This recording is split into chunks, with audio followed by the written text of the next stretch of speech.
Assalamualaikum warahmatullahi wabarakatuh. Perkenalkan, nama saya Nisa Putrutami dengan NIM 1905151001. Di sini saya akan mempresentasikan proposal saya yang berjudul Pengaruh Good Corporate Governance terhadap Manajemen Laba.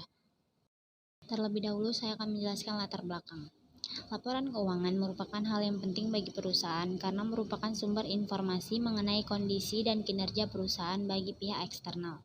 Semakin berkembang perusahaan, maka persaingan akan semakin bebas dan terbuka sehingga dapat membuat dorongan yang kuat bagi manajemen perusahaan untuk menampilkan yang terbaik dari perusahaan yang dipimpinnya. Hal ini memicu manajemen perusahaan untuk melakukan manajemen laba terhadap laporan keuangan. Manajemen laba dapat dikatakan kegiatan menaik dan menurunkan laba sesuai dengan ketentuan akuntansi. Manajemen laba diduga muncul atau dilakukan manajer atau para pembuat laporan keuangan dalam proses pelaporan keuangan suatu organisasi karena mereka mengharapkan sesuatu manfaat dari tindakan yang dilakukan. Menurut Rahmawati dan kawan-kawan 2013. Menurut SWOT 2015, salah satu faktor yang mendorong manajer untuk melakukan manajemen laba adalah resiko keuangan perusahaan. Salah satu fenomena mengenai menurunnya nilai perusahaan dikarenakan merosotnya nilai saham yang terjadi pada PT Bumi Resort Tbk, di mana merosotnya nilai saham pada PT Bumi Resort Tbk atau Bumi membuat kapitalisasi pasar alias nilai pasar tinggal 2,8 triliun. Harga sahamnya pada saat itu ada di kisaran 79 per lembar. Nilai kapitalisasi pasar tersebut dikutip dari data perdagangan Bursa Efek Indonesia pada 5 Desember 2014. Jika melihat titik tertinggi di 8.750 per lembar yang diraih pada 10 Juni 2008 dan Bumi yang saat itu sudah berada di kisaran 79 per lembar, penurunan harga saham Bumi ini mengakibatkan banyak investor yang mengalami kerugian cukup besar. Bahkan ada yang mengalami kerugian hingga 2,9 miliar. Bersumber dari www.financedetik.com, posting 5 Desember 2014, diakses 30 November 2018. Perilaku manajemen yang melakukan manajemen laba dapat diminimalisir dengan menerapkan mekanisme Good Corporate Governance. Good Corporate Governance adalah seperangkat peraturan yang menetapkan hubungan antara pemegang saham, pengurus, pihak kreditur, pemerintah, karyawan, serta para pemegang kepentingan internal dan eksternal lainnya sehubungan dengan hak dan kewajiban mereka, atau dengan kata lain sistem yang mengarahkan dan mengendalikan perusahaan. Menurut FCGI 2001 dalam Sriwedari 2012, Good Corporate Governance juga memberikan suatu struktur yang memfasilitasi penentuan sasaran-sasaran dari suatu perusahaan dan sebagai sarana untuk menentukan teknik monitoring kinerja. Kinerja keuangan ini dapat diukur oleh faktor keberadaan manajemen laba dan mekanisme dalam pengelolaan perusahaan atau Good Corporate Governance. Mekanisme tersebut meliputi kepemilikan institusional, kepemilikan manajerial, proporsi Dewan Komisaris Independen, serta komite audit. Beberapa penelitian yang berkaitan dengan pengaruh Good Corporate Governance terhadap manajemen laba telah dilakukan dan terdapat beberapa hasil yang beragam. Mekanisme Good Corporate Governance dengan proksi kepemilikan institusional berpengaruh negatif terhadap manajemen laba menurut Nurmayam 2010, Suryani 2010, dan Wulandari 2013. Artinya, kepemilikan institusional dapat membatasi perilaku manajer dalam melakukan manajemen laba, sedangkan beberapa studi empiris Vidyati 2004 dan Sriwedari 2009 menunjukkan bahwa Good Corporate Governance dengan proksi kepemilikan institusional tidak berpengaruh terhadap manajemen laba. Hal ini berarti kepemilikan institusional tidak dapat membatasi perilaku manajer dalam melakukan manajemen laba. Penelitian yang dilakukan oleh Robert Zhao dan Gagaring Pagalung 2011 dan Ujianto dan Pramuka 2007 menunjukkan hasil bahwa kepemilikan manajerial mempunyai pengaruh terhadap manajemen laba dengan arah negatif. Artinya, kepemilikan manajerial dapat mengurangi praktik manajemen laba.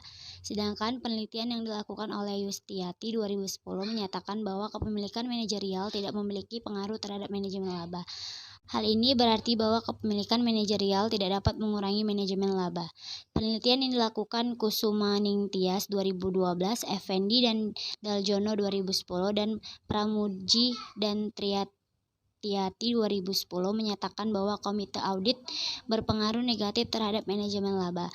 Hal ini menunjukkan bahwa keberadaan komite audit dalam perusahaan dapat mengurangi tindakan manajemen laba.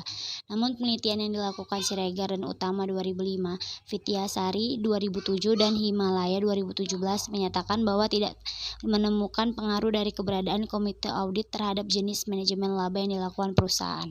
Penelitian yang dilakukan oleh Cornet et al. 2006 yang dikutip dalam Nasution dan Setiawan 2007, Husni 2012, Rahmawati 2013 menunjukkan hasil bahwa Dewan Komisaris Independen mempunyai pengaruh terhadap manajemen laba dengan arah negatif. Artinya, komisaris independen dapat mengurangi praktik manajemen laba. Sedangkan penelitian yang dilakukan oleh Yusriati 2010, Putri 2010, serta Velvin dan Herawati 2010 menyatakan bahwa komisaris independen tidak memiliki pengaruh terhadap manajemen laba. Hal ini berarti bahwa komisaris independen tidak dapat mengurangi manajemen laba. Adapun rumusan masalah yang akan saya bahas yaitu apakah Dewan Komisaris Independen, Komite Audit, Kepemilikan Institusional, Kepemilikan Manajerial memiliki pengaruh terhadap manajemen laba.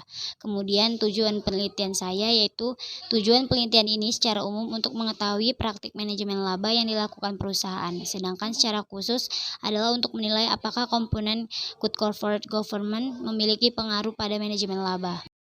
Saya akan membahas mengenai teori keagenan.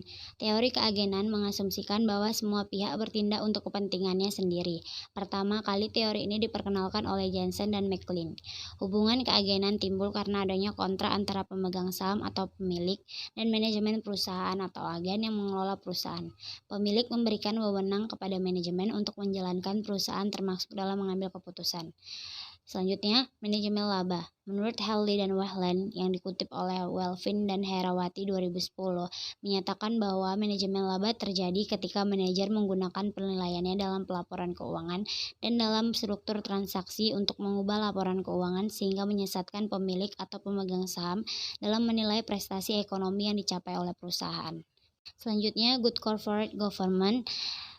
Forum GCG di Indonesia 2002 mengungkapkan GCG selaku serangkaian peraturan yang mengatur interaksi antar pemilik, investor, pengelola perusahaan, serta para pemangku kepentingan lainnya yang mempunyai kaitan dengan wewenang dan komitmennya atau dapat disebut juga dengan sebuah sistem yang mengontrol perusahaan.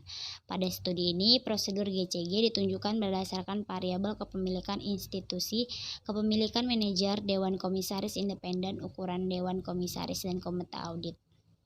Selanjutnya saya akan membahas mengenai hipotesis. Yang pertama, kepemilikan institusional terhadap manajemen laba yaitu H1. Kepemilikan institusional berpengaruh negatif signifikan terhadap manajemen laba. Yang kedua, kepemilikan manajerial terhadap manajemen laba yaitu H2. Kepemilikan manajerial berpengaruh negatif signifikan terhadap manajemen laba. Yang ketiga, komite audit terhadap manajemen laba yaitu H3. Komite audit berpengaruh negatif signifikan terhadap manajemen laba. Yang keempat, komisaris independen terhadap manajemen laba yaitu H4. Komisaris independen berpengaruh negatif signifikan terhadap manajemen laba. Selanjutnya, kerangka penelitian. Berdasarkan pengembangan hipotesis dan telah penelitian sebelumnya, maka dapat digambarkan kerangka konseptual dalam penelitian ini seperti gambar berikut. Selanjutnya yang akan saya jelaskan yaitu jenis penelitian. Data yang digunakan pada penelitian ini adalah data sekunder dari perusahaan manufaktur yang terdaftar di Bursa Efek Indonesia. Diperoleh dari situs www.idx.co.id. Teknik pengumpulan data dilakukan dengan mengumpulkan data sekunder dengan metode studi pustaka dan observasi. Selanjutnya, populasi dan sampel. Penelitian ini menggunakan objek penelitian perusahaan manufaktur yang listed di Bursa Efek Indonesia pada periode 2014 sampai 2018. Sampel yang digunakan dalam penelitian ini adalah sebanyak 13 perusahaan yang memenuhi kriteria tersebut dari jumlah populasi sebanyak 15 perusahaan. Mengenai definisi operasional variabel. Yang pertama, manajemen laba. Pengukuran manajemen laba digunakan sebagai proyeksi dictionary accrual. Welvin dan Erlen 2010 mengatakan dictionary accrual adalah komponen accrual yang memungkinkan manajer untuk melakukan intervensi dalam menyusun laporan laporan keuangan, sehingga laba yang dilaporkan dalam laporan keuangan tidak mencerminkan nilai atau kondisi perusahaan yang sesungguhnya. Sanjaya 2008 dalam Melvin dan Allen 2010 mengatakan dictionary accrual dapat dihitung menggunakan modified Jones model, karena modified Jones model atau modifikasi model Jones bisa mendeteksi manajemen laba secara konsisten. Langkah-langkah perhitungan dictionary accrual dengan modifikasi model Jones, Ujianto dan Pramuka 2007 ialah perhitungan total accrual sama dengan TAC sama dengan NI dikurang CFO. Yang kedua, komisaris independen. Sebuah badan dalam perusahaan beranggotakan Dewan Komisaris Independen berasal dari luar perusahaan bertugas menilai kinerja perusahaan.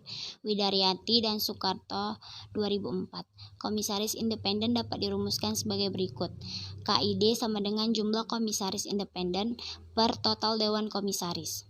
Yang ketiga, kepemilikan manajerial atau KPM.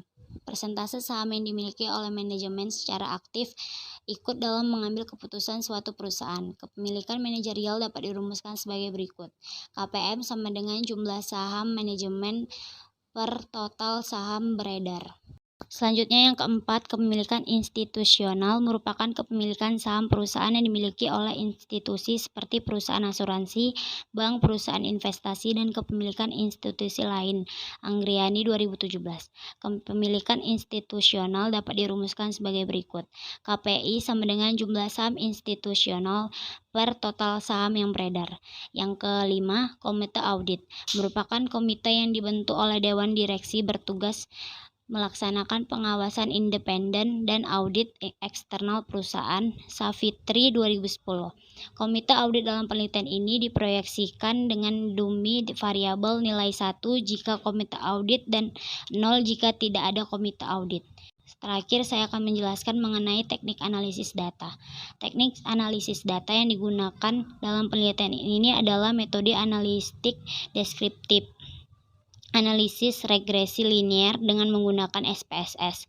Penelitian ini terlebih dahulu melakukan uji asumsi klasik yang terdiri dari uji normalitas, uji autokoreksi, uji multikoliniaritas, dan uji pengaruh sebelum melakukan uji hipotesis. Sekian presentasi yang saya lakukan. Jika terdapat kesalahan dalam penjelasan saya memohon maaf dan saya ucapkan terima kasih.